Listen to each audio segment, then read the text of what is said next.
X by Dallas, make it hurt.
What's going on?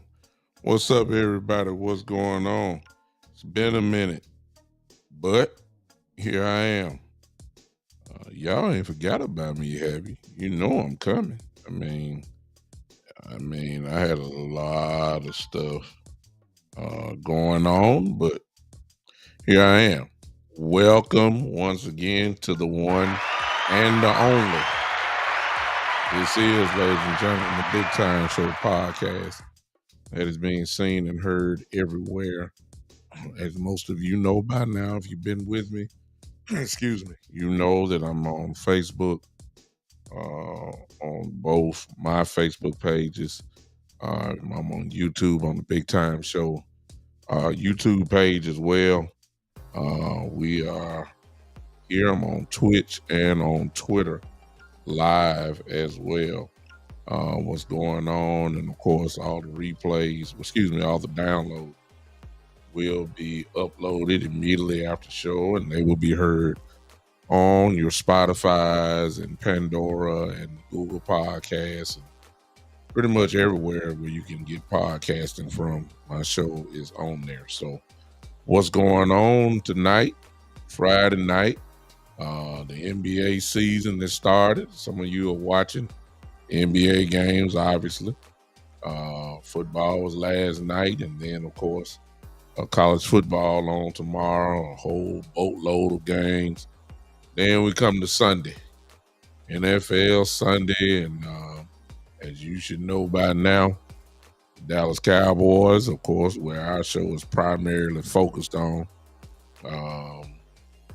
We are coming off of a bye week, and it is time to get back on the grind. And we're on the show for Sunday afternoon, and we got to go to work. It's just the bottom line. There's nothing else to talk about. We got to go to work, and we don't have a lot of time to waste. We got to come out guns blazing. We have to come out ready to rock. We have to come out not acting like this is our first time seeing the football. Be back in preseason mode. They've had 2 weeks, almost 2 weeks to iron out a few things. Of course, you may not, they may not come out like the, 50-point offense or whatever, but coaches have worked hard, supposedly. They've watched film, supposedly. Things are supposed to be better when you come off the bye week. The guys are somewhat fresher, or they're going to be as fresh as they can be. And we got to go to work. It ain't no more excuses. Guess what? We straight through now. Straight through. This will be week. We're 4-2.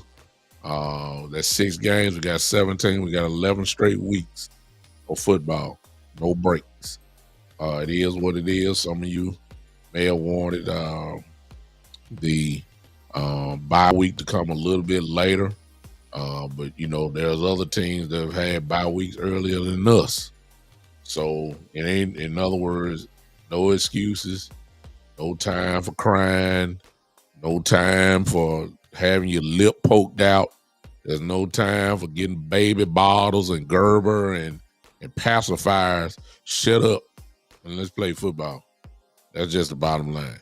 And I'm here for it. I still have some expectations for the team, but I'm not making any predictions. I told y'all the Cowboys took that away from me. I have an expectation, however, about what we can do and what we will do, even in spite of the injuries. There's no sense of talking about injuries, because everybody has them. And so far this year, has been a lot of star players that have went down. And I'm talking about down for the whole season. The Cowboys have only had really one major one. Well, I ain't gonna say one major one, but losing Trayvon Diggs has turned out to be, a little bit more than I thought. But we're still good because I don't want to take anything away from Bland, who has played extremely well for us. But it does make a difference when Diggs is out. So I'm just gonna say that and be through with it. All right. First opponent. I guess I need to speak to everybody. I apologize.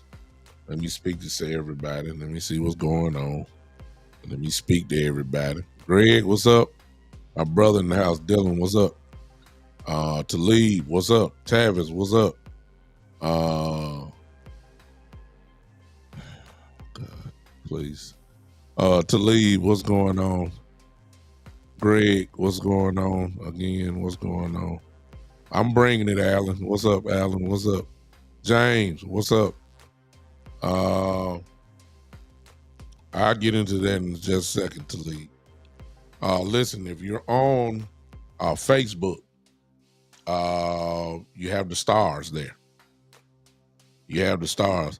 Eastside, I'll just speak to you, but I'm not going to even recognize your comment because, as usual, you come in with foolishness, and your statement has absolutely nothing to do with this.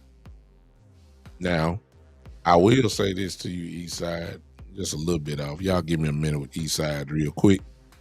Usually when you come in, you say go Texans, Astros, all over. But I noticed you ain't come in saying Astros, have you? Yeah. Shut that mouth up real quick, then. So close, but yet so far. Now you want to come in talking about something else. You usually say go Astros, go Texans, go whoever, go Rockets. You ain't say go Astros tonight though, dang. Yeah, I know. See, it's amazing to me, but that's another story for another time. But you know what I'm saying, Eastside. You know what I'm saying. Okay, yeah. Your Astros. Mm-hmm. Okay, we'll stop with that. Anyway, big game. If you want to on Facebook, you can use those stars there, whatever you're watching me from. If you're on YouTube, you can use those super chats there. When I see the super chat, I can see that from here. I will stop whatever I'm saying and read your comment because if you had enough, to pay a super chat, and the least I owe you is the respect to read your comment immediately. That's just how I roll. I think it's what fair thing to do. So if you do the super chat, I can't see the stars for them yet, but I'm going to give you that respect, okay? So the first victim is the Los Angeles Rams. The Rams are coming to Dallas. I want you to know, even though I hadn't been on the show, I done looked at them. And I'm gonna be honest with y'all. I'm gonna be honest with y'all. Tavis, I don't know if I spoke to you. What's up, bro? Keystone Cowboy in the house. Uh, I'm gonna be honest with y'all. From what I see,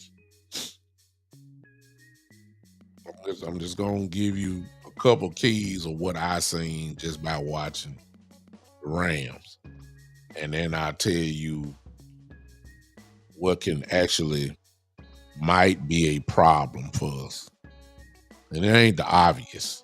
It's not the obvious one. So let me get the obvious out of the way.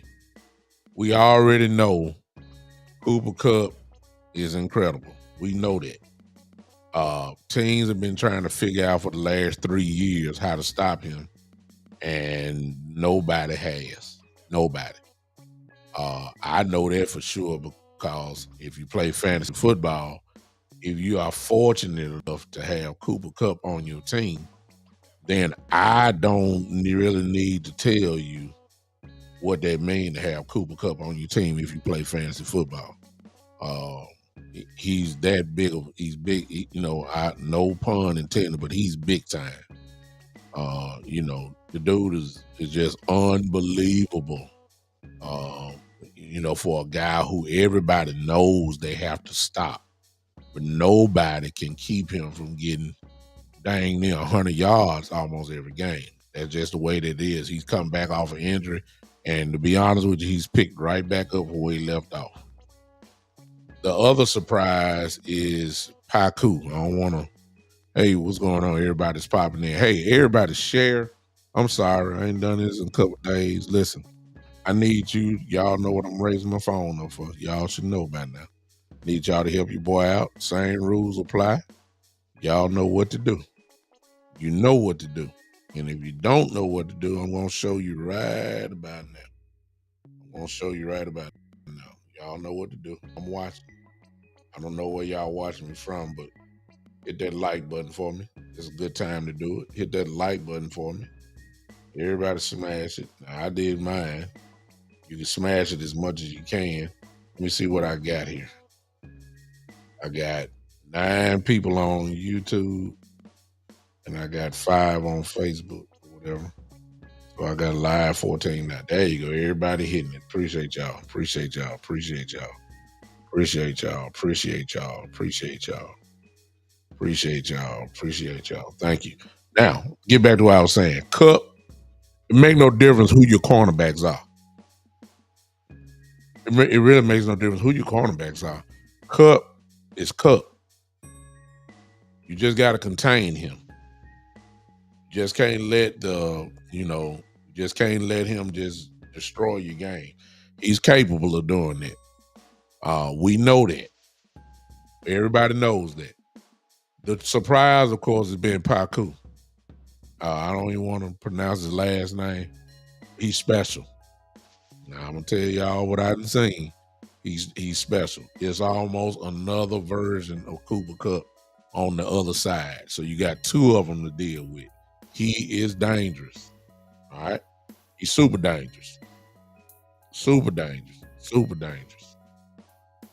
And based off what I've seen, and I'm gonna say something about Paku as well. For a rookie, he is extremely physical. He's extremely physical. He's not scared. He can catch the ball. He can catch in traffic. He can catch with contact. He's dangerous. He really is. He is super dangerous. No question about it. I'm not taking nothing away from him. And I'm going straight defensive side because I respect the offensive side and I get into that. But I'm sorry. I respect the defense, but the offense can get you. They can. We all know who the head coach is, Sean McVay. McVay is a world-class offensive coordinator. World-class. He's on that level, obviously, of the Shanahans or whoever else you want to do. He knows what he's doing. But here's the thing about us that I think that I've been saying it about us when it comes to defense.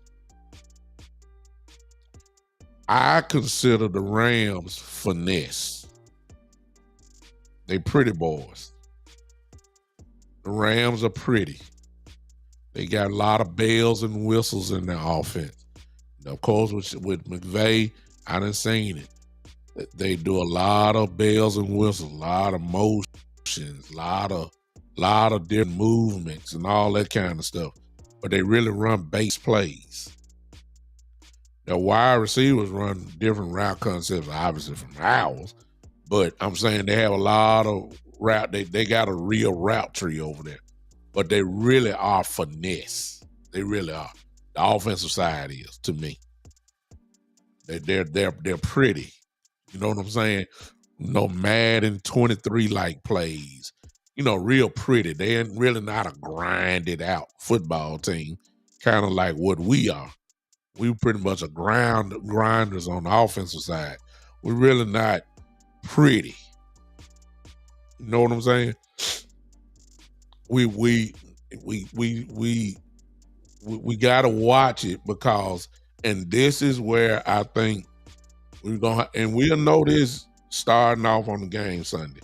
And if we don't get this stuff right at the beginning, we might be in for a real long day. And I'm not saying a loss. I'm saying it's going to be really a real struggle. And that is this. Your eye discipline had better be right when you play the Rams. So, and the reason why I'm bringing that up is because we're young, especially at the linebacker position. And even if some of these guys play, if Malik Jefferson plays a lot, guess what? We really don't have a sample with him.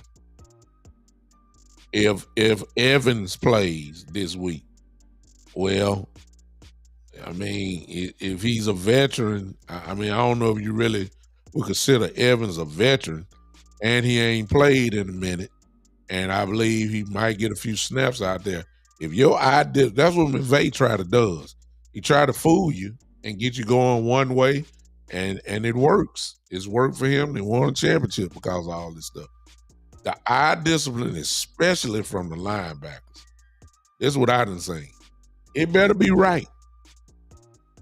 Marquise Bell, great as he's playing, he ain't seen the kind of motion that he's about to see on Sunday. The eye discipline got to be right. People like Gilmore, he ain't fooled by that stuff. Bland, I don't think Bland would be too fooled by that as well. I don't see that. But what I do see is I really believe that you're going to two things that I know that you're going to have to do after looking at them. Number one, your linebackers better be right with their eyes. Don't fall for all this bells and whistles. You can't fall for it. And then number two, I said it earlier, you cannot play finesse against finesse. That's the Rams ball game. I've always been under the impression from playing football and watching football that the way that you mess up a finesse team is that you got to meet them with physical play. It's worked for centuries. You got to bully a finesse team. You got to rough them up. You got to do it. You can't. In other words, your cornerbacks. If you're playing 7-8 yards off on their wide receivers, we're gonna be in a lot of trouble. It's just no question. You need to mess up the timing of the Rams offense by putting your hands on them. That's the only way you're gonna really get. If you playing off, you want to play a little cover too. Matthew Stafford is good enough to destroy a cover. Matthew Stafford is good enough to. I mean, he's seen it all, so it is what it is with Matthew Stafford. However, even in his case, with Matthew Stafford, over the years, we got plenty of tape on him. And one of the things, I guess you could say this about all quarterbacks, but especially him. Here's what we got to do. You got to get to Matthew Stafford.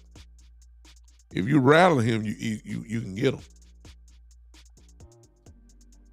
But you can't just sit back and just let Matthew Stafford just take pictures while he's throwing the football.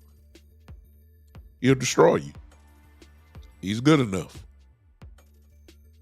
So really all around the way, to me, you're going to have to be physical with them. And yeah, that very well may, and I ain't talking about every down. You're going to have to mix it up. You just can't play off on the receivers a whole game. You just can't do it. You got to mess them up. Stafford will kill you. I'm serious.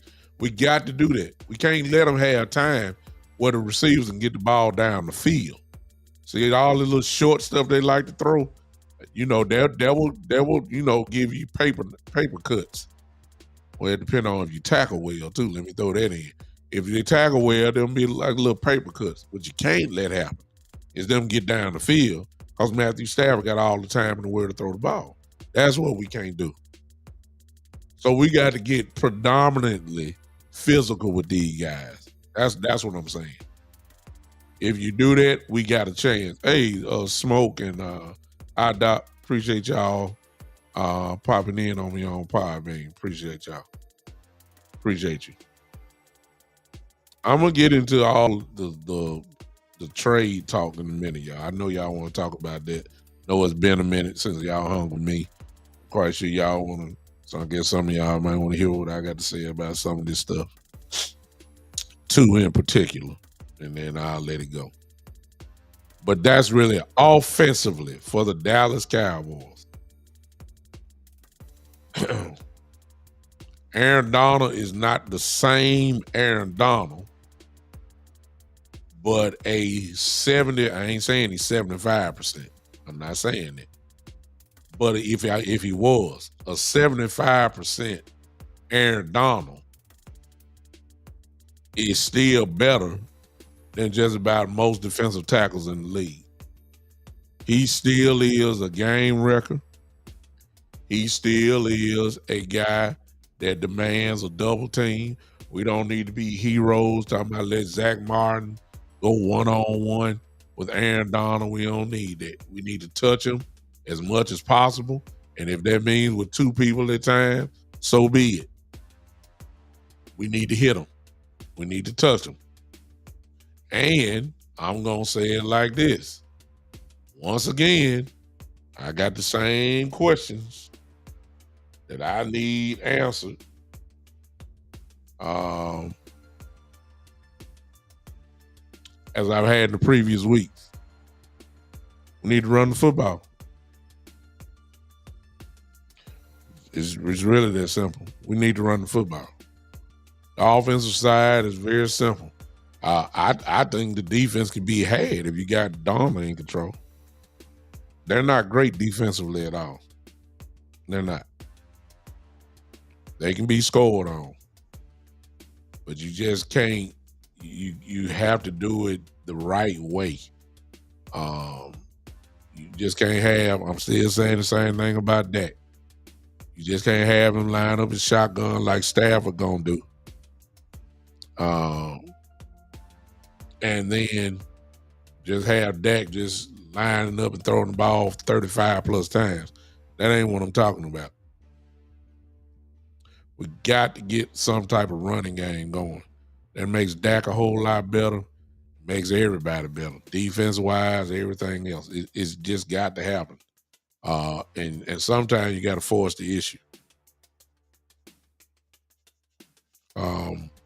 Offensive line, who at just now playing together. And continuity is needed. It takes a little time to get that going. It shouldn't take long for these guys because they all played together, but they just now starting to play together now. Tyron Smith, I already know what some of y'all saying. Just showed up on the injury report again. Jerry said, he should be ready to go. It is what it is. So we'll see about him. He one snap away from, being, y'all know he fragile. Y'all know he fragile. Y'all know that. His body is just his time. But he's trying to get that last little contract out the way. Trying to get his last little season. But, we all know about Tyron Smith. But we'll see about him. Here's what need to happen.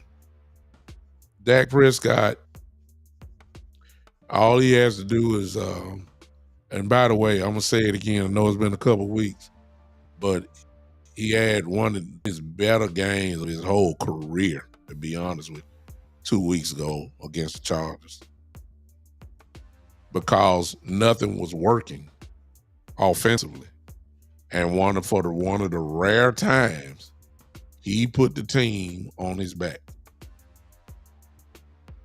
He did. And he answered the bell. The game had to come on him. There was no running game. Tony Pollard wasn't getting off. Nobody was running the ball well. It really was a Dak Prescott type game. And he answered the bell. It was one that he didn't make the mistakes. He was efficient. He had a great football game. It was one of the better ones, if you ask me. That's the Dak we need to see. But it would help out so much if he had running game to go with that. If CeeDee Lamb is playing well, that means Dak Prescott is playing well. See what I'm saying? If Cooks plays well, that means Dak Prescott plays well. We just need Dak to be efficient as he is. I'm not really putting the pressure on him. I need a running game. Now, I already know what some of y'all thinking, and I'm going to get there in a second. And y'all going to be mad at me, too. I'm going to give you a preview for all that. I'm going to give you a preview for that. We got to run the ball. That's just the bottom line. We got to. And it has to work. That's what I'm looking for with that. Now, I did all that. Now, let me go and get this out the way now. Go ahead and put our score predictions in real quick. I ain't gonna be with y'all too long tonight.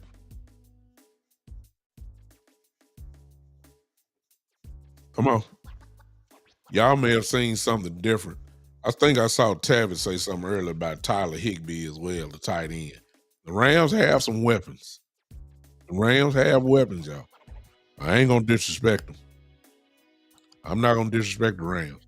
I don't think it's gonna be I saw some folks, Kyle and Cowherd, talking about the Cowboys should thump the Rams. They be coming up all this stuff knowing they don't believe the Cowboys gonna thump them, but they just put it out there. You know what I'm saying? So that when it don't happen, they'll go crazy. You know what I'm saying? Well, the Cowboys, this and that. They be setting it up. Cade says Dallas wins. They don't look good doing it, though. But they going to win. A grinded out football team. I'm going to be honest with you, Cade. I don't mind an ugly football game. I don't. Because I want the Rams to play ugly. That's not them. I want them in a grinded out ugly win. That let me know we did our job. I want that. Eastside says 28-14 Rams. Yeah, Eastside, the same guy said that the Chargers was going to blow us out too. So Eastside, your word don't mean nothing. Oh, God. King Kazan says Dallas wins by 6. Jay Recruiter, 34-10. Jay Recruiter again says easy win. Tavis says Dallas by 7. Greg says 31-13 Cowboys. James Godly, I don't know what you mean by that. You say me too. You obviously was answering somebody in the chat probably. Tavis says we're not thumping no one with a 17 ranked offense. I agree. We're not explosive enough to be talking about ripping people apart. Unless, of course, y'all talking about the defense scoring or get other turnovers. I can see that. What y'all got over there? iDoc says 28-24 Dallas. Saturday Smart Smoke says, excuse me, 24-20 Cowboys. So majority of us, the majority of you, I'm sorry, have the Cowboys winning a close game. I think that's the kind of games where, what's up, John? See, I think that's the kind of game that the Cowboys, where we at right now. Because let's be honest, we're really not. Okay, I see Bruce. I'm sorry, T Smooth. 27-17 Dallas. Bruce got the toxic juice. 31-17 Dallas. You see, I don't think I'm not saying we're not capable. I just don't see us being that explosive. Unless, of course, you're talking about the defense scoring or giving turnovers that's going to be deep, deep in the territory of another team. I get that. I just don't see the offense being, because we don't run the plays enough to really be considered explosive. You see what I'm saying? We really don't. We don't run that. That's just me. King says, great comment. My problem is with the front office dictating how many times CD and Cooks gets the ball. That's the elephant in the room. I keep hearing that, but we really ain't got no proof, King, on that. We really don't have really no proof on that. It's what us podcasters do. We come with the conspiracy theories. We really don't know because we ain't in that room. But I will give you this, King. On the field, what you saying kind of, the bottom line is they're not getting the ball enough. And there's got to be a reason why. So your comment done, it has some merit. Yeah, but and they would know. You're right, and I'll give you 1,000% credit on that. He says Cole Beasley and Dez Bryant would know. I'm not even, there's nothing even to argue about that. That's the truth. They were in the system. They played the game years and years on this team, and they knew how things ran. They were in the offensive meetings, and that's what they came up with. And there has to be some truth to that. So I'm not even about to argue that. Let me go ahead and get to what some of y'all are talking about in the chat. And iDoc and Saturday Night Smoke on Podbean. I don't know why, y'all, and I'm sorry to bust y'all balloon. And the Cowboys are just gonna have to prove me wrong. But how much evidence do we need? And how many years do we have to go through this every year? With all of the fan base begging for certain trades. I don't know. I don't know how many. If you haven't figured out the way the Cowboys do things, then you just not have been paying attention for the last 8 to 10 years, because there is a pattern that the Cowboys have set, and they have followed it to a T, other than the Gilmore Cooks trade. That's stuff that we just don't do. We just don't do it. We don't. Even with the trade for Hooker a couple years ago, excuse me, Hooker was a free agent. I'm sorry. The trade for the trade for Gilmore and Cooks, it really didn't cost us a lot. They will trade if it's not really a cost. But any kind of trade with the Cowboys that demands a high price, other than the Amari Cooper trade, where we traded a number 1 pick to get Amari Cooper.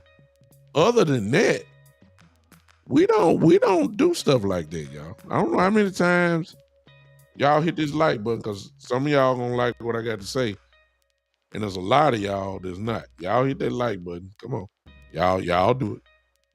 Y'all do it. Other than the Amari Cooper trade, where we traded the number 1 pick, shocked everybody, shocked all the Cowboy nation. It did. But they had to, because we were doing the wide receiver by committee thing, and it was horrible. And we went in and made a trade for a true number 1 wide receiver, and Dak took off right after that. Took completely off. We just don't do that. And what the fan base does is make themselves cry. I'm not doing it because I done seen enough. How many more years do we have to understand the Dallas Cowboys, the front office in particular, Jerry, Steve? Well, it's really not Jerry, it's really Steven. His resume has not changed. He loves the draft. They believe in draft and development, and he's cheap. That is the resume of Stephen Jones. Again, he's cheap. He loves the draft and the draft picks. That's what we've seen in the last 8 to 10 years. They love bragging, saying that the Dallas Cowboys, what a draft. We draft well. We draft well. We draft well. We draft well. How many years we done heard that? And it be true. We draft well. We do. We draft well. You can't deny that. Look at all the drafts we had. Look, all the draft and development, it actually has worked. Guys have made Pro Bowls. Some have been all pros. That's why every year we come around and say the talent level of the Dallas Cowboys is this, is that, and all of this, and it's good, great talent, one of the most talented teams in the league. This is what they say about the Cowboys every year. A lot of it has to do with drafting. We don't do free agency. We don't do trades. I don't know why the fan base getting so excited. Case in point, Cowboys over the bye week signed 4 guys. You ain't even heard their names. You don't even know who their names are. Guys is not even in the league. Guys is on practice squads. When the Cowboys sign a free agent, or when the Cowboys do a draft, it usually is for depth, not impact. Y'all just hear what I just said. Well, I'm gonna push this like button for myself because I just said something right there. I'm gonna push it for myself. Y'all can join me if you want to. When the Cowboys, let me clap that up. I just said something right there. I just said something right there. Smoke, doc, music. I just said something right there. Look at the history. I'm not lying. When the Cowboys trade or they sign, majority I'm really talking about signing because, like I said, they really ain't giving up picks. They don't like that. They want to draft every round. They want to draft every round.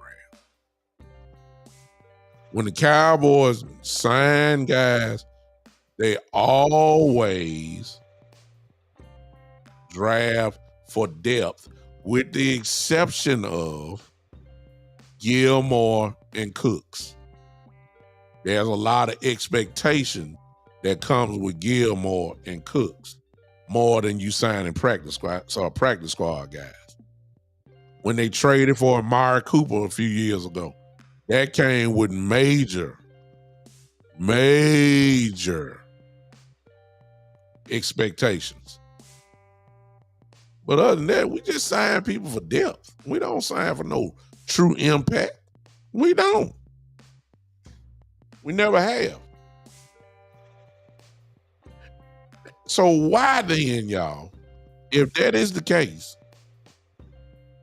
why is everybody getting crazy about about Patrick Surtain and Derrick Henry? Y'all know Jerry ain't fit to do that because those guys are high-priced guys. Well, you might get away with, no, I'm about to say you might get away with that for a minute with Patrick Surtain, but you're not trading for Derrick Henry and take on his contract, and then he gonna leave. I mean, come on, y'all. Some things just don't make sense. Of course, roster-wise, of course it would help. It would help. It would. It would, y'all. I mean, the thought of Derrick Henry running the ball with Tony Pollard moving back to a number 2, of course it would help. It's just no doubt about that. Yeah, that'll be beautiful. Yes. The running game probably would show up for real then. Yes. That's a Super Bowl type move. Yeah. That's a Super Bowl type move. That's a trade that indicate to your team and your fan base, we all in, we going for it. Kind of like what the Philadelphia Eagles are doing. See, they going for it. They train for all pros. They train for Pro Bowlers. They just went and got the safety from Tennessee. They went and got him to go along with Clay and Bradbury. Those are 2 Pro Bowl cornerbacks. Now you got a Pro Bowl safety. They're going for it. The Eagles are going for it this year. There's no ifs, ands, or buts about it. The Eagles are going for it. I don't blame them. They want to win. They want it to happen. And they're making it happen. That's what frustrates a lot of Cowboy fans. And what you keep thinking is that you believe that Jerry and Steven ought to do the same thing. I would say, it's kind of like playing chess. The Eagles are playing chess. The Cowboys are respecting the salary cap. They're respecting their system. Their system is we can draft and develop. We want a long-term plan.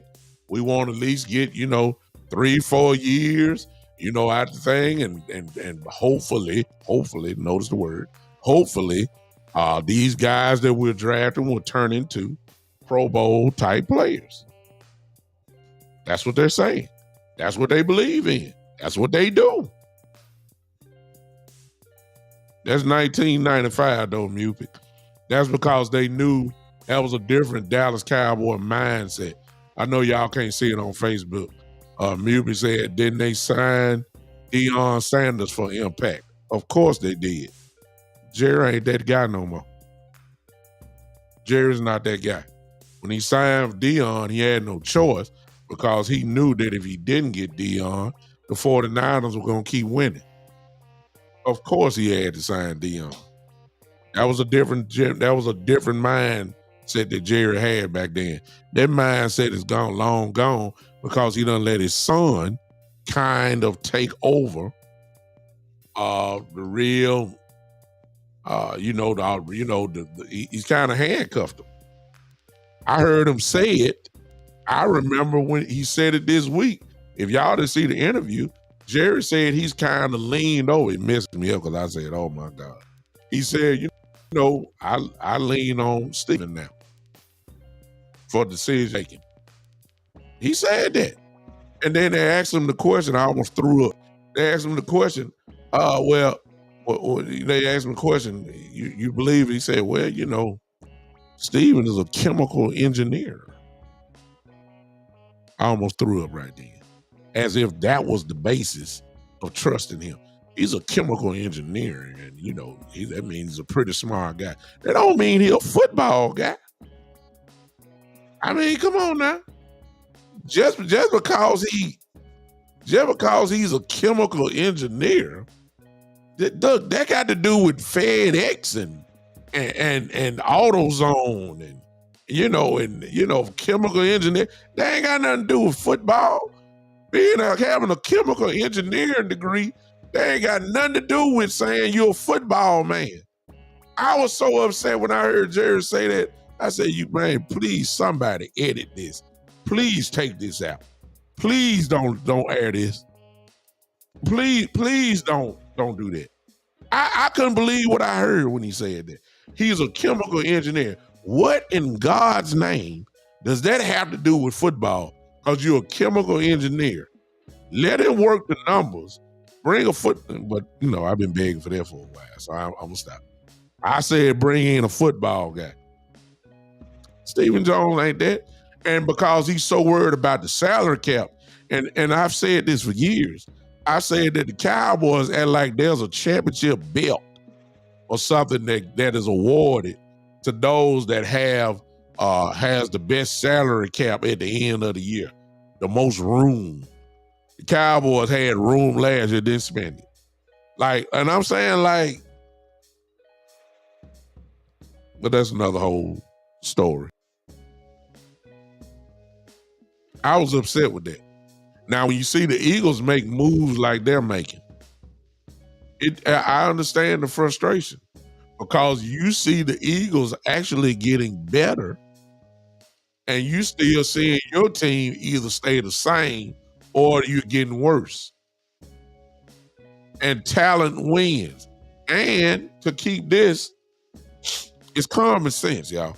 It really started with the Buccaneers for when Brady it started with the Rams again when they won the Super Bowl. They mortgaged the field and they went all in for a championship, and guess what? They won it. And some folks gonna say, well, you want to be good for 3-4 years and all that kind of stuff. And all the Rams said, look, the Super Bowl is in our home building. We got a chance to have the Super Bowl and play the Super Bowl in our home stadium, and we got a real good chance that we're going to go try to get this thing. We're going to do it. We don't care nothing about the next 7-8 years. We want to win right now. We want to put a banner up in the air. We want to put the banner in the air. We want it in the rafters forever. We want to keep it up there forever. We going all in. What happened the very next year? Of course, the Rams won. What happened the next year? The Tampa Bay Buccaneers said, we want to go get Tom Brady. They went and got Tom Brady. They also said, well, Tom going to come here and he going to sign a discount because Tom done make so much money. And it ain't a big deal because Tom is 40-something years old and he don't want all the money. He wants to win. So he's going to sign a lighter contract and he's going to bring other guys in because guys want to play with Tom Brady. What did they go do? Here come Gronk. Here come Ndamukong Suh. Here come other folks. What happened when they went all in? Guess what happened? A banner was raised in that stadium because they won the Super Bowl too.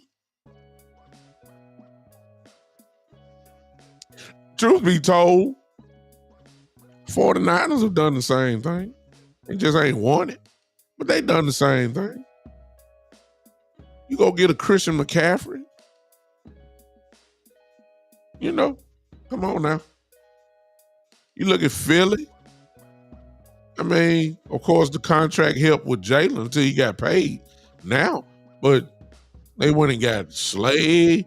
They went and got Bradbury. And they went and got they traded. I mean, they traded and trade away good picks to move up in the draft, to get in the top 10 and top 12.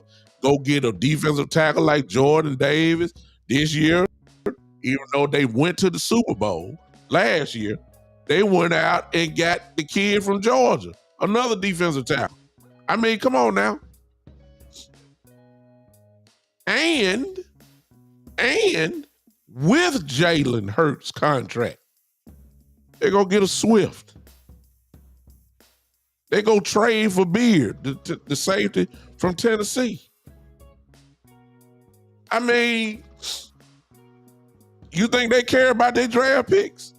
No, because they're saying, look, we're going to be drafted probably about 29 to 32 anyway.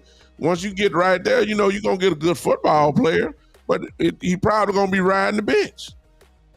So we ain't worried about our first round draft pick. We ain't worried about our second round draft pick. We trying to win right now. If we go ahead and trade up to go get Jordan Carter and get a Jordan Davis, these guys like this, these guys are young. It ain't no draft pick gonna be better than those two. That's what the Eagles are saying. So they're willing to trade to make the team win now. That's why they go get an A.J. Brown. And then on that note, you know, this kills. See, we ain't doing something right about salary cap. Because everybody else seems to be signing everybody.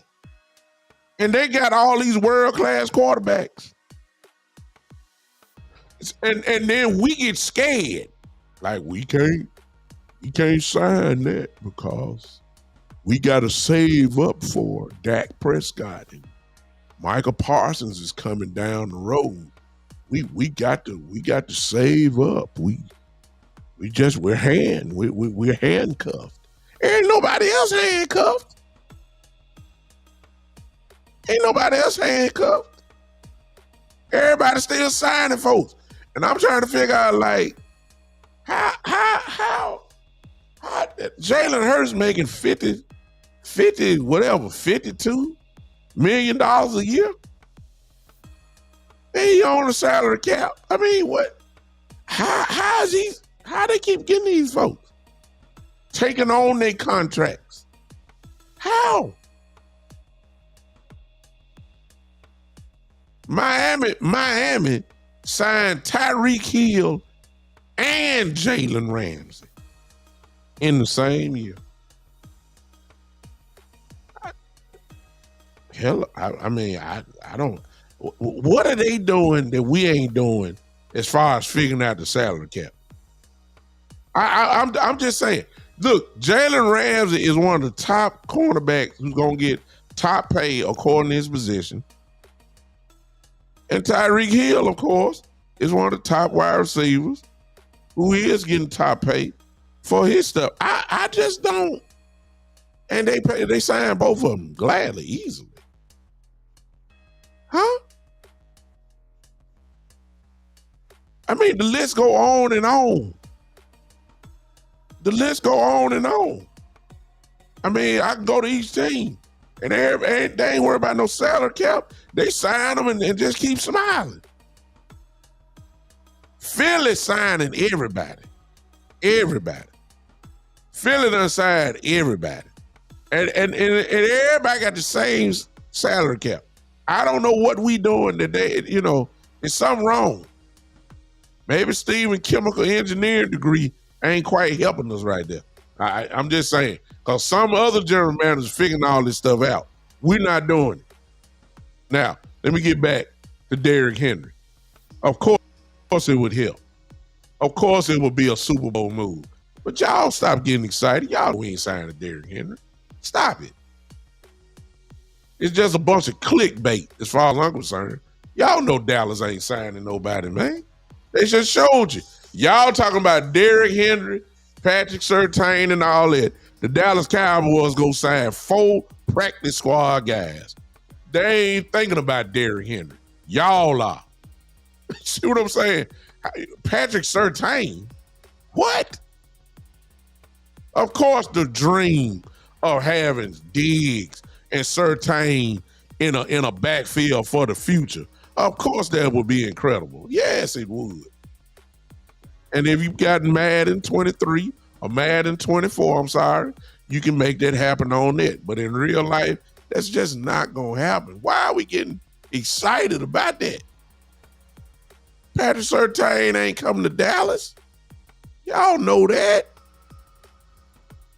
You adding another big contract there. Jerry Jones scattered that. You think he want to pay Diggs and Surtain? Are you kidding me? Why y'all? I don't know how many years we got to keep going through this stuff. It's not going to happen. It's not. A dream, yes, but no, we don't do that. Jerry Jones don't do that. Stephen Jones, most importantly, doesn't do that. Do y'all remember the story? I got some younger people in here. Do y'all know the story of Deion Sanders coming to Dallas? Need I remind you? Okay, some folks in here don't know it. They're young. This is a true story. When Deion Sanders in 1995 came to Dallas from San Francisco, fresh off winning the Super Bowl with the 49ers, Jerry broke the bank at that time to get Deion Sanders on this team. Do you know what happened? The story is Stephen Jones, and we talking 1995. So we, much younger. Jerry's much younger. Do you know that Stephen Jones jacked his daddy up? Cause I was raised differently, so I'll get into that in a second. Stephen Jones jacked his dad up by his collar, put him on the wall, and said, "Why in the hell did you do that?" True story. First of all, it's too much leadway in there. See, first of all, I will say it again. Stephen Jones jacked up his daddy. I need some of y'all to feel me on this. Cause see, if I would have did that to my daddy, I wouldn't be here today. That's all I'm saying. Y'all call it what you want, abuse, whatever, whatever. If I had grabbed my father, and my father is still living now, I'm 50 years old. My father is 72, I think. To this day, to this day, I mean, I remember. I'm 50 right now. My daddy could come right in here where I am right now and say, "Get off the phone, get off this podcast. I'm gonna hit this end button so fast." I'm a fully grown man. Fully. And my daddy told me right now, sit down. It's gonna take me 0.3 seconds to sit down. And I'm 50. I'm so messed up by my daddy. Today, back in the day it was way worse, but today, that when my daddy readjusts his belt on his pants, my mind thinks something totally different than he need to put the belt in another loop. It's still a part of me. I was raised different, y'all. Forgive me for y'all younger folks. I still think sometimes that he about to take his belt off. Now, I'm going to let y'all figure out the rest. That's all I'm saying. And I'm 50. I'm 50. Fully grown. And this man got the nerve to jack up his daddy. It's 1995. So right there, there ain't no respect as far as I'm concerned. Then Steven, if you listen at him for years, he calls his daddy by his first name. Well, you know, Jerry, what? What? Again, I'm 50 years old. I'm 50. Do you know what I call my father? Daddy. Do you understand that if I call my dad, his name is Douglas Brooks Sr. I'm Douglas Brooks Jr. My son is Douglas Brooks III. I've never called my daddy in his presence Doug. My daddy would look at me right now. Do y'all understand me? My daddy would look at me right now and say, hey, Doug. My daddy would snap. Something wrong with you, son? Huh? Is there drinking? Or do we need to take you to a rehab facility? Because you got one more time to call me by my look. Okay. Daddy. That's what I call him now. 50. Daddy. Yes, sir. That's what I was taught when I was standing about this tall. Daddy. It's lasted for 50 years. Even when he long gone. If the Lord allowed me to live and my father's gone, it's always going to be daddy. Stephen called his daddy Jerry. See, I see. And I know they ain't got nothing to do with football. I'm just trying to show you a foundation of who run the show. It's really Stephen Jones' team, y'all. I've been saying it for years because you can tell the way that we operate in the front office. That's just not Jerry Jones. That's just not Jerry. It's not. It's not Jerry. That's not the way he's been acting. It's not the way he responds. Jerry, the truth of the matter is, Jerry is full aware of what the Philadelphia Eagles are doing. And I believe that Jerry Jones' skin is itching because he knows Philly is getting better and better and better and better. And he knows his team is doing this. And he's in hopes that his team can go to another level.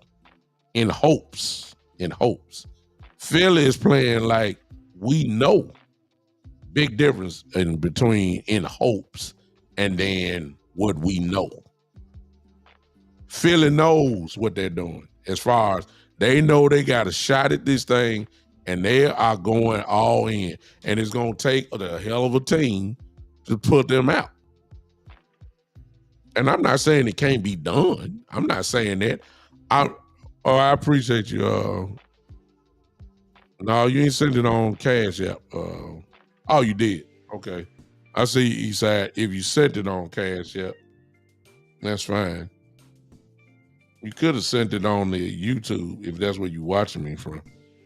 You could have done that. Let me look and see, did you do that? I guess it's a good time for me to do that. If Eastside sent me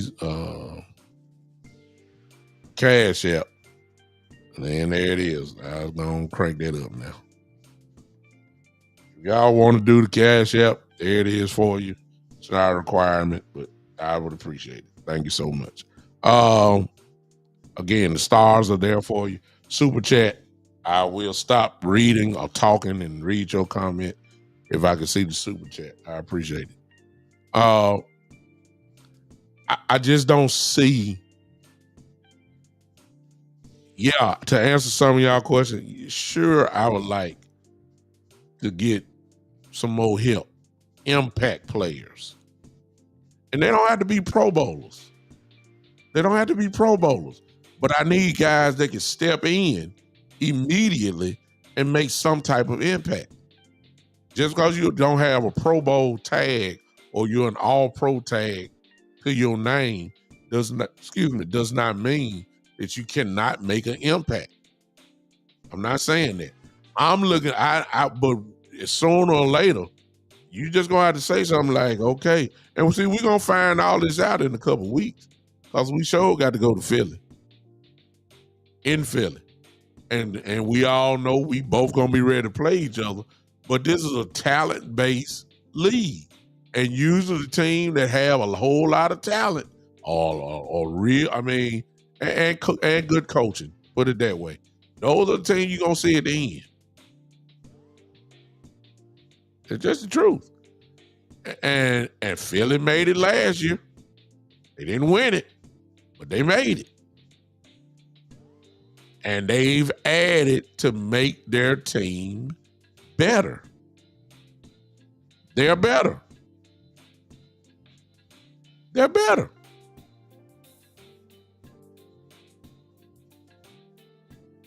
There's another name. Shane brings this up. See, but see, the Cowboys ain't thinking about this. We're thinking about it. We're not. But they ain't thinking about this stuff. Shane asked on the question, would you rather have Derrick Henry or Devontae Adams? Flip a coin. If you just want to get me there, flip a coin. You can't go wrong either way. But neither one of them are going to be Cowboys. It would shock me if Jerry or Steven would make a move like that. It would literally put me on the floor.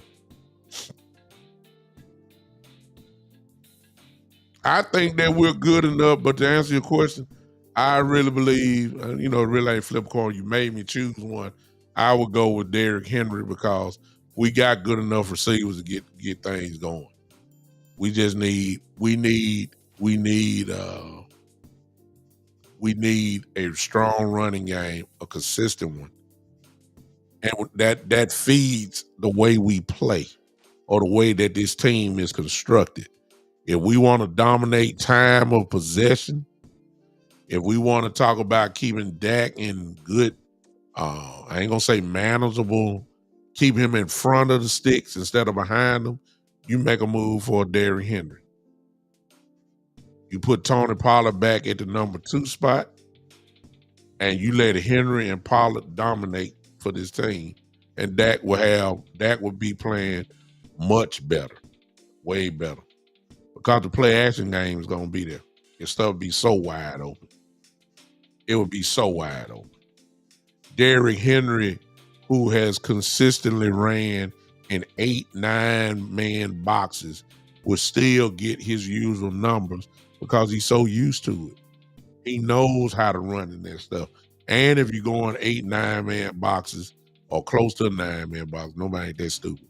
But if you're going 8-man boxes, so you're going to leave one-on-one with CD. I even go Cooks, or you go whoever you want to go with. It's going to be wide open. And I'll take my chances with that.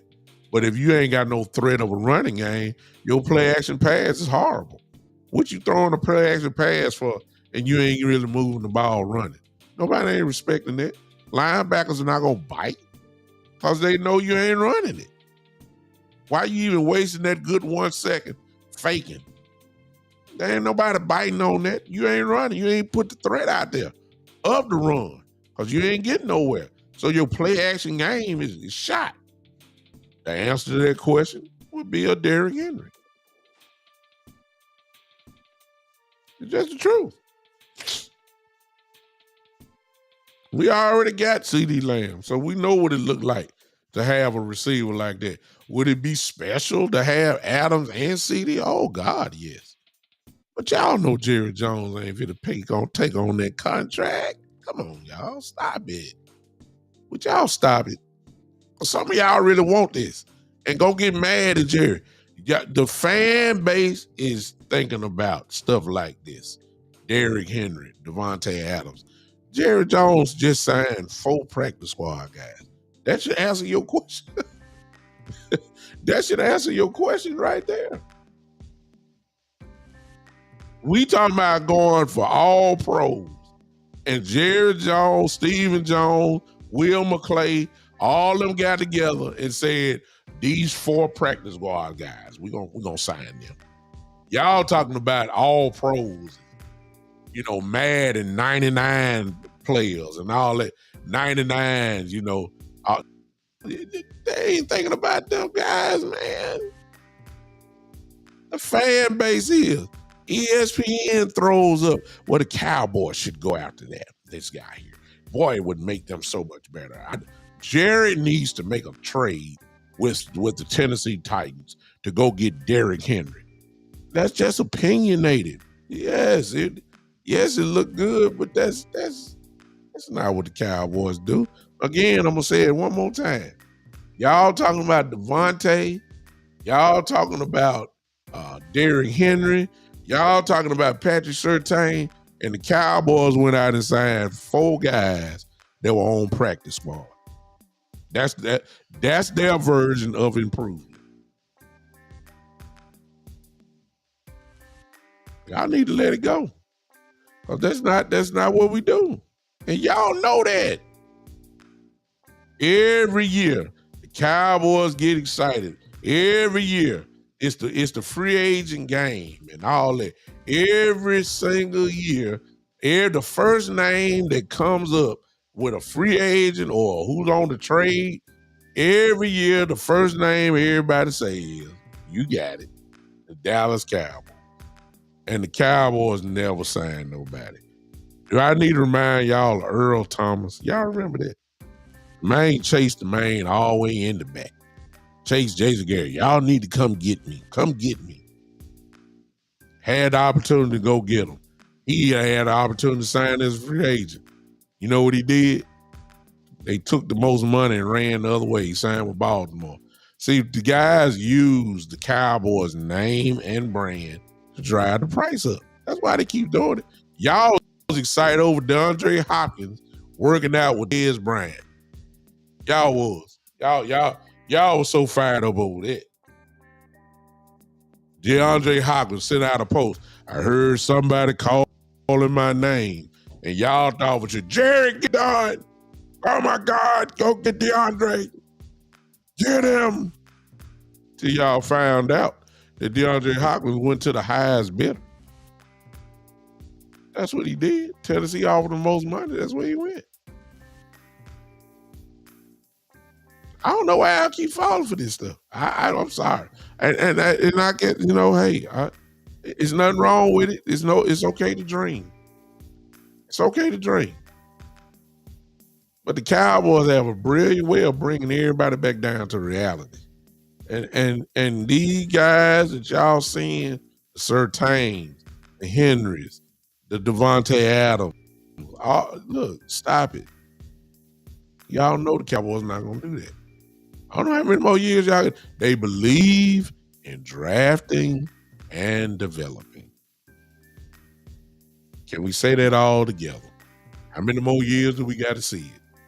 Dallas Cowboys believe in drafting and developing. One more time for the March of Dimes. The Dallas Cowboys believe in drafting and developing. They do not believe in free agency, big name free agents. They believe in practice squad free agents. That's what they believe in. They do not believe primarily in a lot of trade talk. They do not do it. I don't know why y'all get all hyped every year over the same scenario. We always end up losing. Okay. All right. I'm done for the night. Phone line is open. Hope I didn't bore y'all. Big game against the Rams. If y'all missed me talking about the Rams,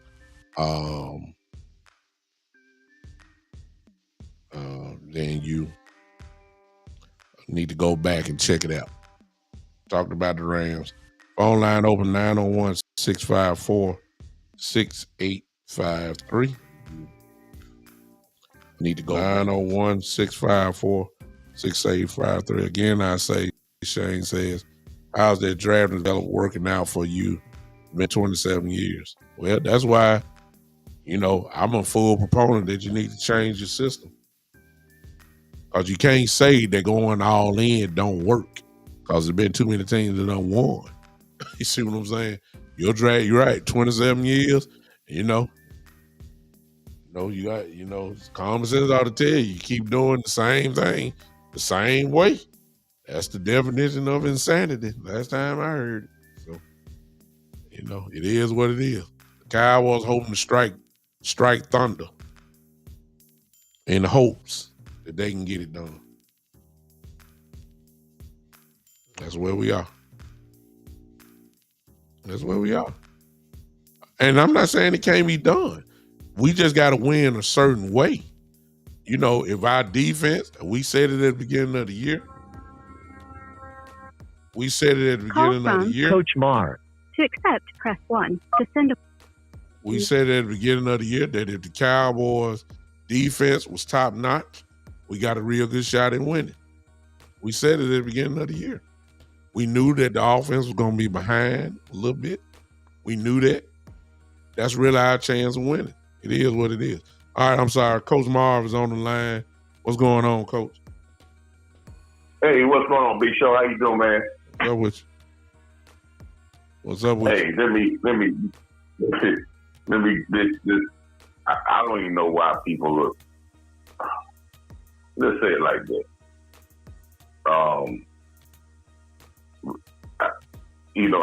I've said this and I've said this many a time.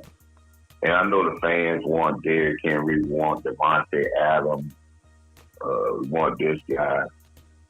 But we doing something. If we did those type of moves with those type of salaries, we'd be doing something that no other team does. Mm-hmm. See, we look at Miami and say, well, Miami signed, did a draft, did a pick, got Jalen Ramsey over there. Mm-hmm. Well, Miami doing that. The Miami still got a quarterback on a rookie contract. Bingo. So, yeah, but do Miami have 4 or 5 of the top paid guys in the league? Mm-mm. No. San Francisco went and got McCaffrey. They gave us some draft picks, but San Francisco is a draft and development team too, because you look at the Heart team, the draft and development. They may have gotten some guys, but when they went and got McCaffrey, because they had a quarterback on a rookie contract. And then they got even better, because now they don't even have a quarterback on a first round rookie contract. Mm-hmm. So again, at the beginning of this season, we said the Cowboys. Everybody, we were so excited. We had so much talent, but we're in the panic mode now to saying, man, we got to make a move. Let's look at Philadelphia. Mm-hmm. Philadelphia made a move to get a safety. Mm-hmm. Their safety, they have had bad injuries in their safety room and their defensive back room, not just one, on a multiple occasions, and they lost a free safety. They lost a safety in free agency, which they lost some players in free agency because they're in the thing of saying, we're going to get some guys, but when these guys come up with contracts, a lot of them going to be gone. No doubt. We're going to keep the pieces, but nobody else position of team. When you look at the Cowboys, let's look at the Cowboys in the next 2 years.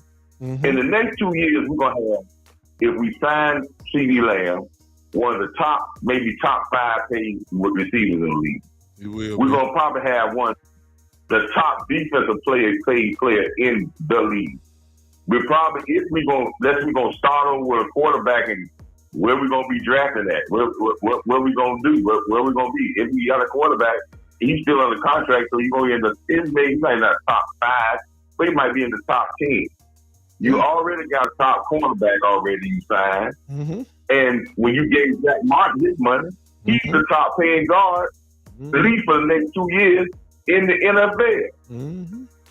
They're not gonna go get no big contract. That would be organizational suicide, because you don't win, you would have no chance in the future to even. It would take you 5 to 7 years to even be close to having a chance again. Let's throw one more contract in on that, coach, depending on what they do.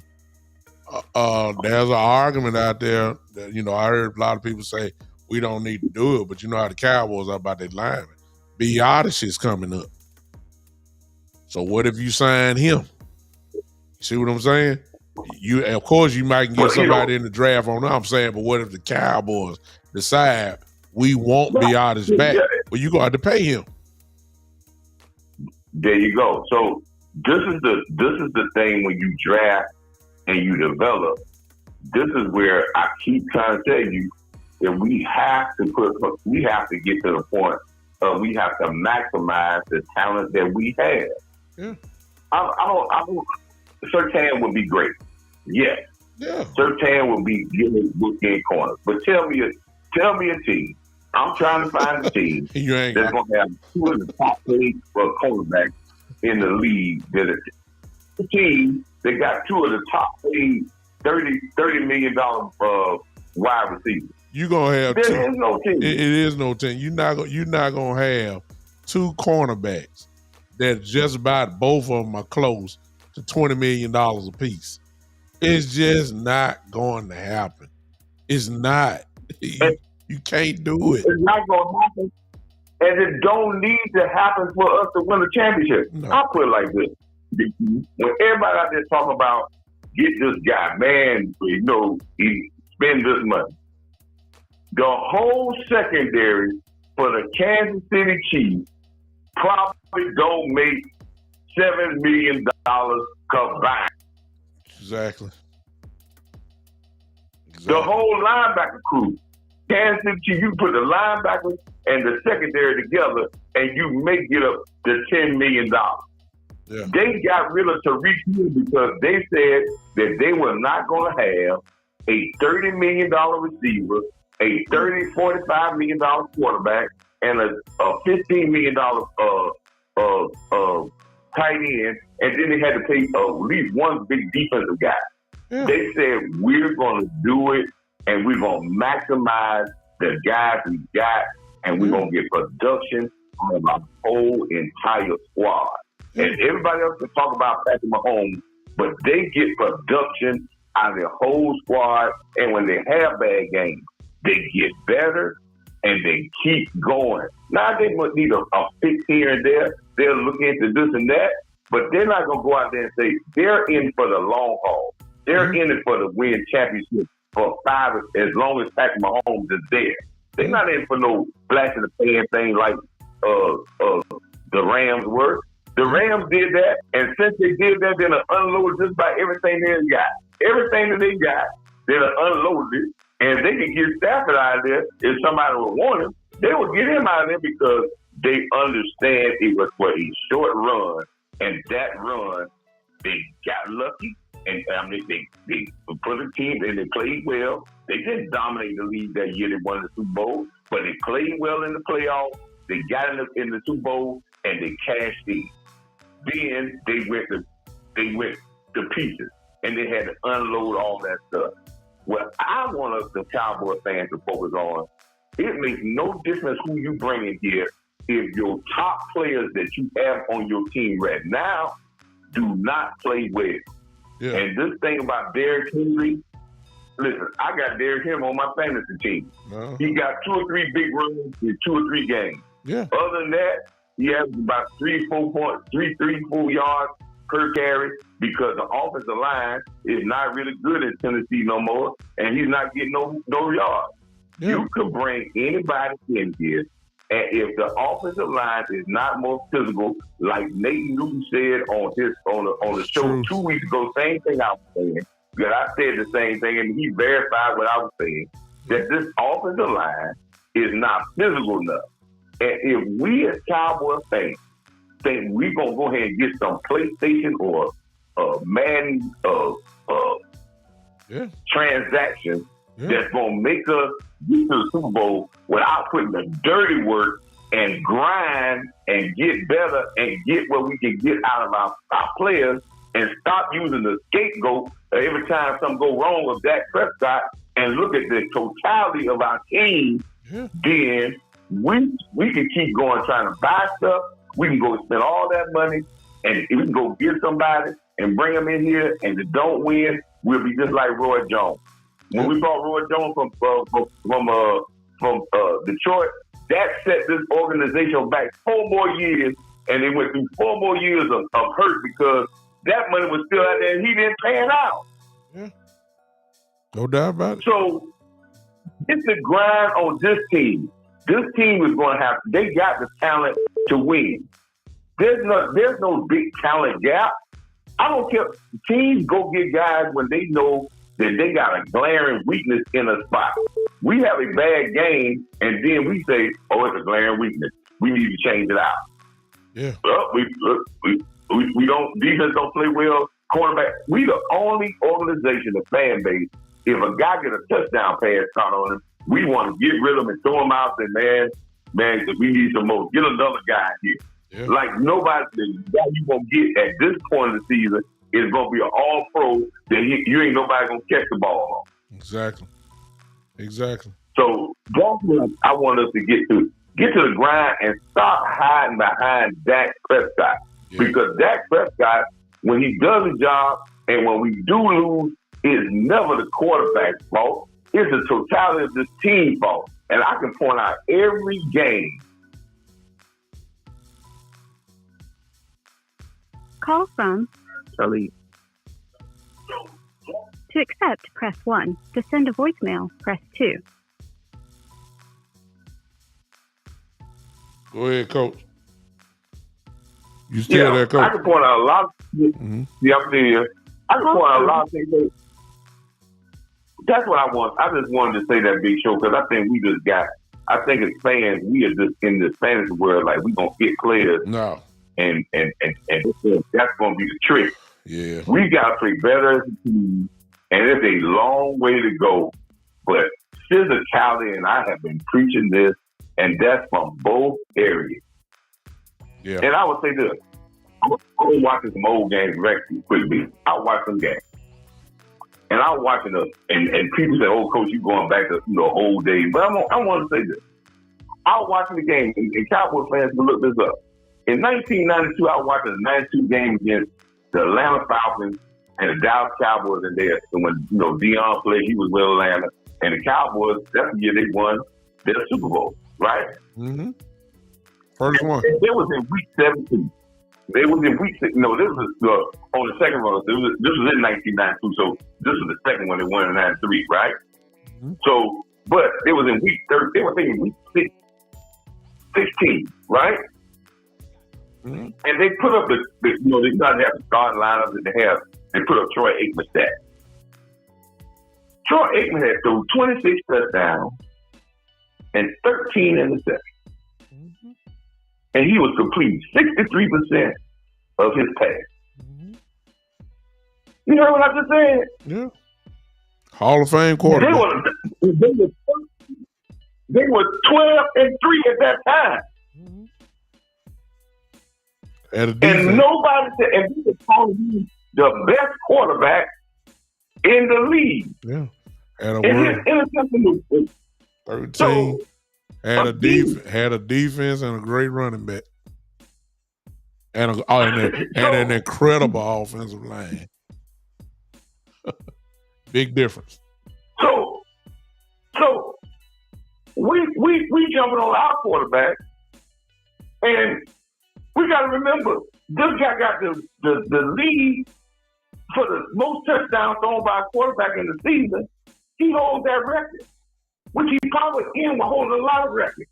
Yeah. But the team success is always judged on Dak Prescott's head because somebody got this crazy, mixed up thinking that football is a individual sport. Mm. Oh my! And I can't understand if we, as a team, if let's say Big Show, if we lost Tariq Hill and traded Tariq Hill because we couldn't get a contract, did the Kansas City fans go crazy? Did Andy Reid say, well, let's throw the season up in the air? That's when he took some guys and got the best out of every last person on that. Whenever they picked up a lot of guys with low budget, not big money, 1-year contracts. A lot of those guys that they shipped them on down the road after that. But they got the production. They changed the offense. They got production out of what they need to get. The truth, and got rid of the defensive back. The truth they be told, rookies. Truth be told, Coach, they won the Super Bowl. Well, that's what they did. With a team. They traded Tyreek. They traded Tyreek and won the Super Bowl. Shoot, don't get no higher. Tyreek and won the Super Bowl. And had two rookies, and then trade them and get no first round draft. They got some first, but still, yet those guys, they had two rookie defensive backs in the secondary, and they took their bumps and bruises early on in the season because they started out slow, but they stuck with them and they coached them up and they got to a point and they won big games and won a Super Bowl together as a team. And here we crying if we 4-2 and we hadn't played well here. We 4-2, we got a chance. But we got players worried about talking on podcasts about other teams, and sometimes it goes back to what Derek Johnson said in an interview. I think Law played an interview with him, and the same thing in that same interview, in that same talk show I heard with Nick Newton. Nick Newton said he understands that times have changed and guys talk, but he said Jimmy had one thing that he could always get us to do. He said when things were going good or we had a lot of claims, he wanted us to be ourselves, but he could tell us when to shut up. Yeah. And the same thing Darryl Johnson is, and the only thing he didn't listen to Nate Luke, he said the exact same thing. Jimmy had a tendency to know when he can let us be confident, but he made us get a point and let us shut up, and he did the talking. So when he did the talking, he understood if you didn't get to where he wanted to get you, he'd get rid of you. And I'll say this one last thing, these offensive linemen, I said this about Zach Martin, time is coming, but listen, the running game was better when you had young guys that were healthy, you might have had some slips up there, but if the guys are not healthy and they can't block or move guys in because they're not healthy, I have no problem of playing bad, Tuma Adosa, until these guys get healthy. Because a wounded veteran that can't get the job done is not helping me better than a guy that's fully healthy. Yeah. Appreciate you, Coach. Thanks so much, man. All right, man. Now, before anybody call in, I'm going to call this number because he's called in twice. And I want to get that out of the way. I'm calling you now. I think I know who this is. But Your call has been forwarded to voicemail. The person you're trying to reach is not. Hang up. I know who you are. I'm going to call you. You ain't got to call me. I got you. There you go. Hang up. I know who you are. There he is. Is this the one and only Talib? Hey, Doug, I appreciate you taking my call. Man, I got to call you back. Turn that background down for me. Yeah. Let me talk. I turned it down. I muted it. Can you hear me? Yeah, I got you. Okay. Come on, talk. Let me say this first and foremost. I've been a Cowboys fan since 1977. Yes, sir. And all due respect to Coach Marv, but I don't want to hear all that. Okay. Right? Okay. I don't know whether you posted it to your wall or not, right? It was a player development guy, I think, that's part of the Cowboys organization right now, Cowboys.com, right? Okay. Nobody wants to hear about the salary cap. Yeah. Oh, that was Brian Broadus. Brian Broadus. Absolutely. I said it, yeah. Because every other team seems to work it out, right? Yeah, they do. We thought that Philadelphia was going to be devastated when they got rid of Carson Wentz. They ate all that money, been to a Super Bowl, And it looks like right now, odds on, they're the favorites to come out of the NFC. Yeah. I would be more inclined to hear what Coach Marvin's saying if you had given me something in the last 27 years. This is an organization for the past 27 years has not sniffed at least an NFC championship. You're talking about the Dallas Cowboys. Hasn't sniffed at least an NFC championship. Something has to be done differently. Period. You can't allow everyone else to play chess and you still playing checkers. That defensive back that Philly just picked up, look up how many interceptions he has against Dak Prescott. You can't continue to play chess while everybody else, you can't play checkers while everybody else is playing chess. I understand player development. You're absolutely right. Coaching has a lot to do with that too. Yeah. I understand player development, but player development has gotten us nowhere. You can't say at the same time player development, and then when moments come, those same players don't produce. I love Dak Prescott. I want Dak Prescott to win the Super Bowl so bad. But the league, the thing on Dak Prescott around the league is what? Take the run away from him. Put the ball in his hands. Yep. And to leave, here's the truth of the matter when it comes to Dak. Nobody's scared of him. Nobody's scared of him. You can't preach player development. I understand player development.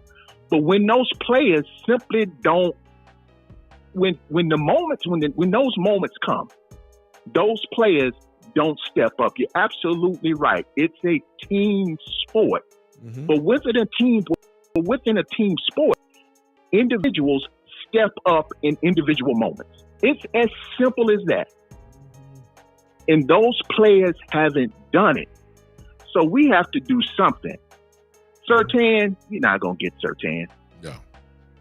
I would prefer Derrick Henry because that's absolutely what you need. If you're saying Dak Prescott is a play action quarterback, he performs best out of play action. You can put Pollard, put him back to number 2, come in, give you that different type of pop. But if you're saying that's what Dak needs, play action, that's his best, you got to try to at least go on in for a Derrick Henry. If that's really as an organization what you're trying to do, right? If you just as an organization, hey, we want to be relevant, we want to keep our name in the newspapers, we want to do this, we want to do that, okay. Just keep doing what you're doing, right? Keep doing what you're doing. And then for the next, then we're going to go on what? Year 30, year 35. We ain't sniffed nothing as an organization. I'm getting tired of it. We got to do something different. It's as simple as that. I tell you right now, I don't know any Cowboys fan right this minute, at least the ones that I talk to, wouldn't take a Super Bowl right now at the expense of possibly having to redevelop your team the next maybe 3-4 years. I'll take that Rams Super Bowl right now. Jimmy, you ain't gave me nothing in the past 27 years. The truth of the matter is, and most organizations would. It's just the truth. I mean, give me something.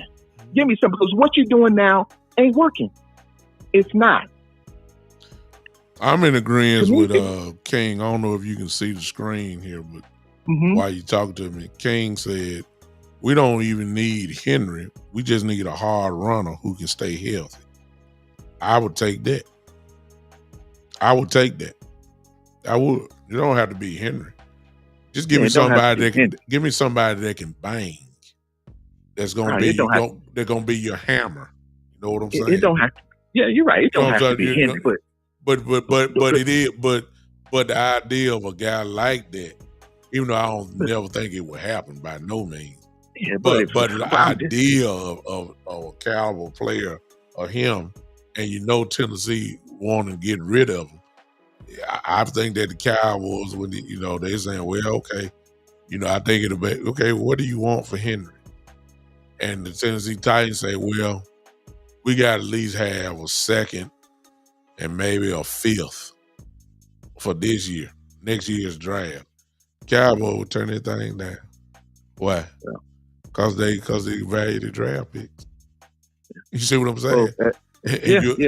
And whatever your second round draft pick, even if you were to keep Henry for next year, would not be, somebody say he's not in his prime. I'm saying he's still good enough. Absolutely. But Douglas, I ain't saying you're going to take I ain't talking about next year. The NFC right now. The NFC right now, ladies and gentlemen, is wide the hell open. Yeah. Open. It may take maybe one or two moves to put you right there over the top. And what you saying is that's why I feel it making the moves they making, because they know it's wide open. Wide open. Cowboys, you right there. But you can't tell me. Look, I would be more inclined if you had given me something this past 27 years. Yeah. Give me something. Give me at least an NFC championship, Ron. I was there when Danny White went to 3 NFC championships and couldn't get us over the hump. Yeah. Truth. I take that. I take that right now. Give me something, Cowboys. Do something different. Give me something. Stay tuned. The only thing I can say is Jerry might have he said the same thing about Zach Martin. We're not going to pay him. Shoot, a week and a half later, they paid him. So maybe he playing poker. Who knows? Well, I appreciate that. Well, I appreciate you calling in. I ain't going to even knock what you're saying because it's really the truth to leave. Teams that have went all in, like Tampa, the Rams from a couple of years ago, they got something hanging in that stadium saying our system worked too. You see what I'm saying? Absolutely, and I would be more inclined to the opposite of that. Yeah, the draft and development has worked as well. It has worked as well, but you can't. It ain't worked for us. Yeah, exactly. It ain't worked to the level. Worked for, I don't care about anybody else. It ain't worked for us. Okay. I would be more inclined to feel that if you have given me something these past 27 years. Something. Give me something. I like it. Appreciate you, Talib. Right. Awesome, I appreciate you allowing me to speak. Awesome, man. Have a good evening. You too, man. Bye-bye. Hey, y'all remember on Coming to America when Randy Watson was on the stage? You remember they were taking up the offering plate, and the guys when they older characters, and he made the mistake. And so he passed down that chicken bone. He said, he ain't lying. He ain't lying. He ain't Call lying. from Keystone. He ain't lying. He ain't lying. You may not like it, but he ain't lying. What's up? Ladies and gentlemen, I got my brother on here. He's in the same kind of place that I'm in now. A draft extraordinaire. There's not too many people that I've met that's better than Keystone Cowboy, a.k.a. his real name, Tavis Banks. So whenever he call in, look, I just I'll mute my mic. This Keystone, ladies and gentlemen. Keystone Cowboy in the building. What's up, dog? What's up, man? Hey, yo.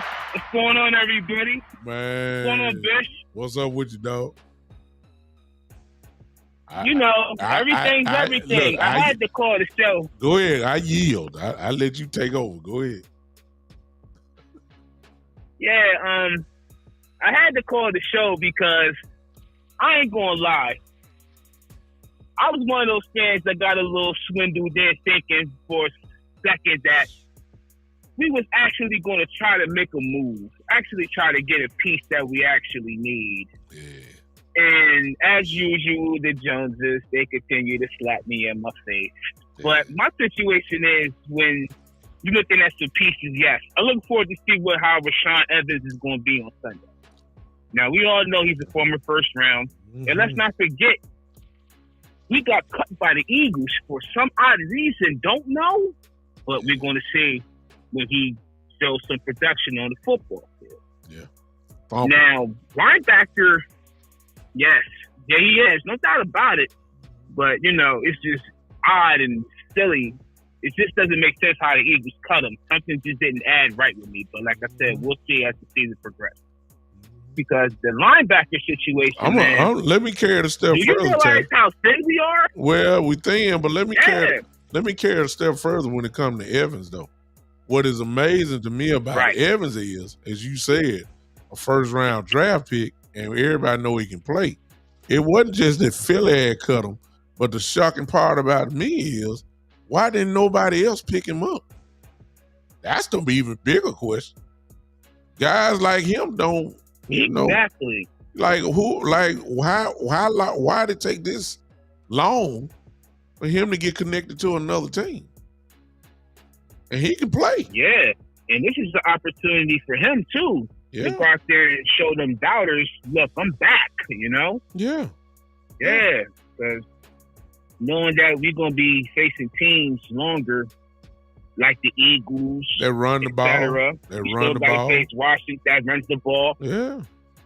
Yeah, you know what I'm saying? And the thing about the Eagles is what makes them 6-1, now they could say Hurts with the interception. They could say that it's been a whole new system.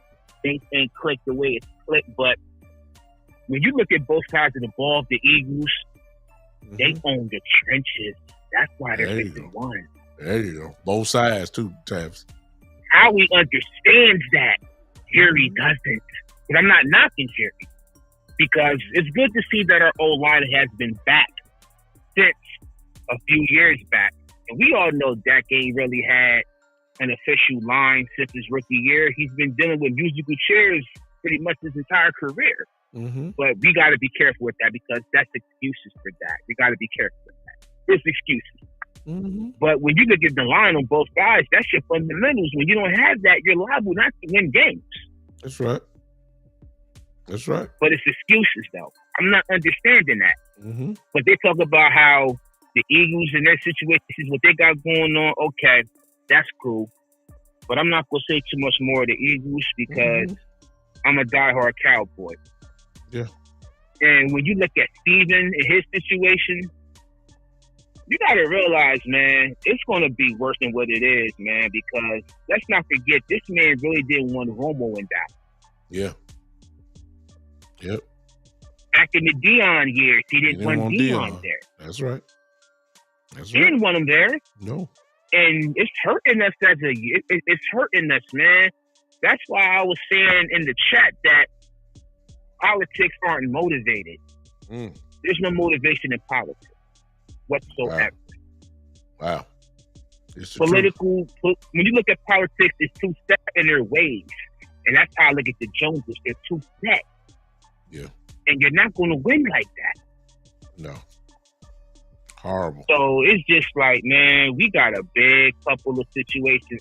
We could have took a shot at Jalen Johnson coming out the Bears, knowing that we need another corner because when we look at the Rams Sunday, now I'm not going to sit here and throw no shots at Gilmore. He's one of the best corners to do it because I really got him as my X factor going into Sunday. Yeah, he's smart. But when you got Puka, yes, yeah, he is. But when it comes to Cooper Kupp, when it comes to Puka Nacua, and a lot of people don't talk about Tutu Atlas. Tough, yeah. We better keep our eye on him too. Yeah, he's tough. You got to be careful with Tutu Atlas. Oh yeah. They got talent, man. It ain't gonna be a easy. A lot of people think we gonna thump them. It very well could, but they got talent. They can score. Yeah, because with them receivers that got speed, I really don't see Gilly guarding any of them. I don't think he can. I think this game Dan Quinn should put him in the nickel and let Izzy get reps at the 2. Let him adjust and learn. If we're trying to build on something here, I understand he's a 5th pick, so we gave a 5th round, so it ain't like we all in on Gilmore. If I'm Dan Quinn, I got to put Izzy out there because he got the fresher legs. He has more of a physical build, and he ain't no slouch in the corner. He's no slouch in the slot. Let's not forget what he did last year in the division round against the Niners. He was solid. He balled. That's why I said I want to see him get a shot out there, whether he's going against Puka or maybe Tutu. But I want to see Gilly in the nickel this game because other than that, I got a feeling McVay's going to pick on him. Yeah. Man, I appreciate you, Keystone. You always dropping knowledge as always. You the main guy, man. Most definitely, man. Appreciate you always Salute. coming there. You got to link up sometime. Thank you for hanging with your brother, man. Appreciate you. No doubt. All right. No one love. And all y'all out there that don't know, season 4 coming soon. Keystone Sleeper Files. Be on the lookout. Oh, yeah. Keystone, I'm going to tell you now, you got to come on the show and educate us because you want to I ain't seen nobody better than you when it comes to evaluating college talent. Yeah, I mean, I already know you already on it right now, probably. So we'll be leaning on you for the show. I'm already on it. I already know you on it. That's what you do, man. You the man. I'm already on it. Man, I appreciate you. Let's go. Appreciate you, Keystone. Thank you, man. All right, ladies and gentlemen, I'm done. I've been on for a little while now. I don't want nobody to get on here and then I have to cut you off because my time is just about out. So I appreciate you guys hanging with me. I got to go to bed. I'll close with this. Doesn't have anything to do with the Cowboys. Got something to do with me. Tomorrow morning, my son has his playoff game, semifinal playoff game in flag football. And what y'all don't know is, because I don't think I've shared it, well, if I have, hey, what's up, Chris? Appreciate you, man. I'll share this with you as I leave. I am the defensive coordinator for my son's flag football team. So we made playoff game tomorrow in the semifinal game.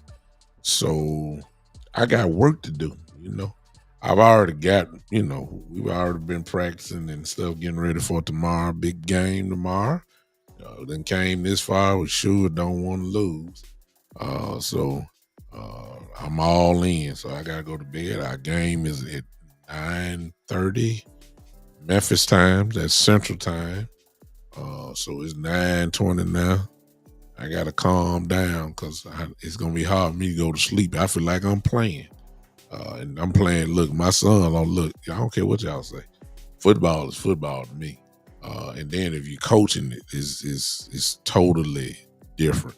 So I'm playing with a bunch of 9 and 10-year-olds, playing flag football, teaching them, little basic stuff about defense,